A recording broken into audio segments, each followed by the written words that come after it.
Assalamualaikum warahmatullahi wabarakatuh.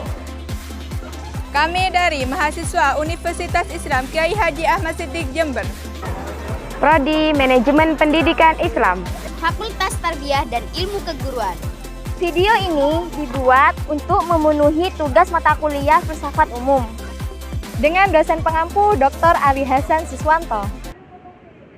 Sebelum membahas lebih lanjut, izinkan kami memperkenalkan diri terlebih dahulu. Kami dari kelompok 10 yang beranggotakan 5 orang. Saya sendiri, Hovifah Aini Muswiro, NIM 221110030076, Lia Afifatur Rofiah, NIM 221110130074, Putri Nurfadilah, NIM 221110130075, Siti Zainiyah, NIM 222101030009, Kamila Amani NIM 221110130077. Di video kali ini kami akan membahas tentang epistemologi, penyatuan ilmu-ilmu keislaman, sosial humaniora, serta sains dan teknologi.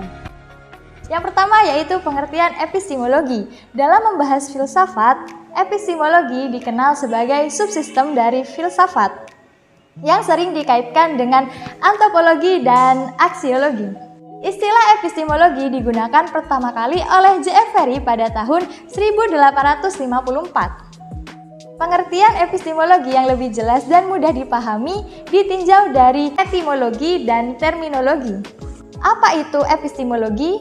Secara epistemologi berasal dari bahasa Yunani, yaitu epistem yang berarti ilmu pengetahuan, sedangkan logos berarti uraian, alasan, teori. Jadi, epistemologi adalah teori tentang ilmu yang mempelajari tentang ilmu pengetahuan dan bagaimana cara memperolehnya. Kemudian membahasnya secara mendalam atau substansi. Yang kedua yaitu saya akan menjelaskan tentang epistemologi penyatuan ilmu-ilmu keislaman. Ilmu-ilmu keislaman pada dasarnya secara akademik dapat dibagi menjadi 3, yaitu yang pertama ilmu Islam normatif, yang kedua ilmu Islam historis, dan ketiga ilmu Islam multidisipliner. Studi Islam yang bercorak normatif, kajian yang dilakukan lebih bersumber kepada teks-teks agama Islam. Misalnya teks hadis, tafsir, fikih, dan sebagainya. Kajian bidang ilmu Islam ini memang menjadikan teks-teks ajaran Islam sebagai sasaran kajiannya. Sedangkan studi Islam yang bercorak historis, kajiannya lebih menjadikan fenomena sosial sebagai sasaran kajiannya. Di sini terdapat sejarah Islam, kebudayaan Islam, antropologi, psikologi, ilmu hukum, politik, dan sebagainya. Pembidangan ini terkait dengan objek kajian ilmu keislaman yang memang di satu sisi ada dimensi normativasinya dan di sisi lain ada dimensi historisnya. Sementara yang ketiga adalah bidang ilmu Islam yang dikenal dengan ilmu Islam multidisipliner. Dasar filosofi pembidangan ini adalah karena kajian dapat menggunakan berbagai pendekatan, ilmu sosial, humaniora, dan bahkan sains, sehingga bisa berupa kajian yang bercorak teks keislaman tetapi didekati dengan ilmu-ilmu lainnya. Ilmu Islam normativitas misalnya menjadi sasaran kajian dan disiplin ilmu sosial atau humaniora menjadi pendekatan, sehingga teks-teks keislaman menjadi sasaran kajiannya, sedangkan ilmu-ilmu sosial atau humaniora menjadi metodologisnya. Ilmu Al-Quran, ilmu hadis, ilmu fikih, dan sebagainya dapat didekati dengan ilmu sosial seperti sosial, politik, psikologis, antropologis, atau ilmu humaniora seperti sejarah, filosofi, hermeneutika, filsafat, dan lain sebagainya. Menjelaskan tentang epistemologi ilmu-ilmu sosial humaniora, terdapat 3 macam ilmu yang dikenal, yaitu ilmu alam, ilmu sosial, dan ilmu humaniora. Pada proses pengembangannya, ilmu-ilmu rumpun pertama cukup mandiri karena masing-masing tidak begitu mempengaruhi baik dari subjek, mater, pokok persoalan maupun pendekatannya.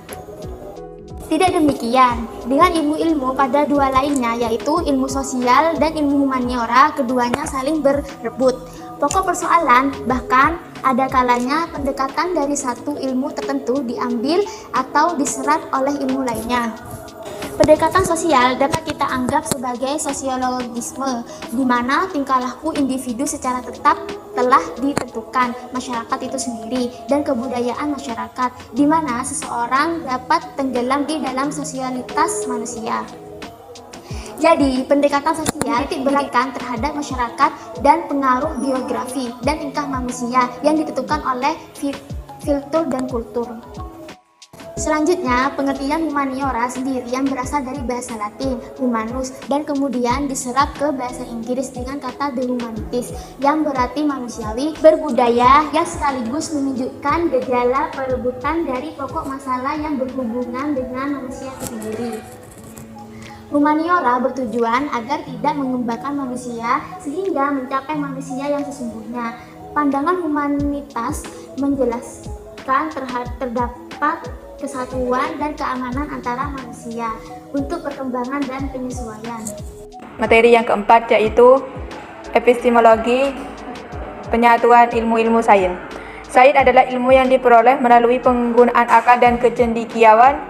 Kata sains berasal dari bahasa Latin yaitu scientia yang berarti pengetahuan. Berdasarkan website New Collegiate Dictionary, definisi sains adalah pengetahuan yang diperoleh melalui pembelajaran dan pembuktian, atau pengetahuan yang melingkupi suatu kebenaran umum dan hukum-hukum alam yang terjadi, misalnya didapatkan dan dibuktikan melalui metode ilmiah.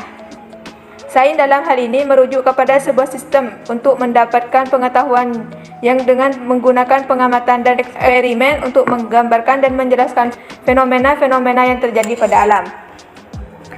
Sains pada prinsipnya merupakan suatu usaha untuk mengorganisasikan dan mensistematikan common sense, suatu pengetahuan yang berasal dari pengalaman dan pengamatan dalam kehidupan sehari-hari dan dilanjutkan dengan suatu pemikiran secara cermat dan teliti. Dengan menggunakan berbagai metode yang biasa dilakukan dalam penelitian ilmiah seperti observasi, eksperimen, survei, studi khusus, dan lain-lain. Sains menggunakan cara berpikir logis, yaitu dengan menggunakan logika dan kontinuitas dalam berpikir. Dalam penerapannya, sains menggunakan langkah-langkah sistematis, artinya dalam proses pemecahan masalah, sains menggunakan langkah-langkah yang teratur sistematis sesuai dengan aturan-aturan yang sudah dibakukan. Langkah-langkah sistematis tersebut dilakukan untuk setiap bidang kajian sains dan dengan hasil yang sama jika dilakukan pada situasi yang sama. Selain itu, dalam memecahkan masalah dilakukan berdasarkan pengalaman-pengalaman yang dapat dirasakan oleh semua orang atau pengalaman nyata. Di sini saya akan menjelaskan tentang ilmu teknologi, tentang kajian filsafat. Filsafat dan ilmu adalah dua yang saling terkait, baik secara substansial maupun historis, karena kelahiran ilmu tidak lepas dari peranan filsafat. Dan begitupun sebaliknya, perkembangan ilmu memperkuat keberadaban filsafat. Ilmu semakin subur dan terjadi sekat-sekat antara ilmu dan lainnya. Di samping berkembang dengan pesat, timbul rasa kekhawatiran yang dapat mengeliminir peran manusia tanpa sadar dapat diperbudak ilmu teknologi. Karena itu, filsafat berusaha mengembalikan ruh dan tujuan luhur.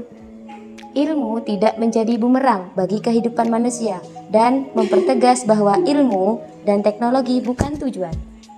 Ilmu bersifat a priori, yaitu kesimpulannya ditarik setelah pengujian-pengujian secara berulang-ulang, sementara filsafat a priori, yakni kesimpulan-kesimpulannya adanya data empiris seperti yang dituntut oleh ilmu.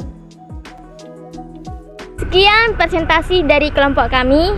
Jangan lupa like, subscribe di bawah ini. Jalan-jalan beli alpukat. Belinya ke Kota Batu. Semoga bisa bermanfaat. Wassalamualaikum warahmatullahi wabarakatuh.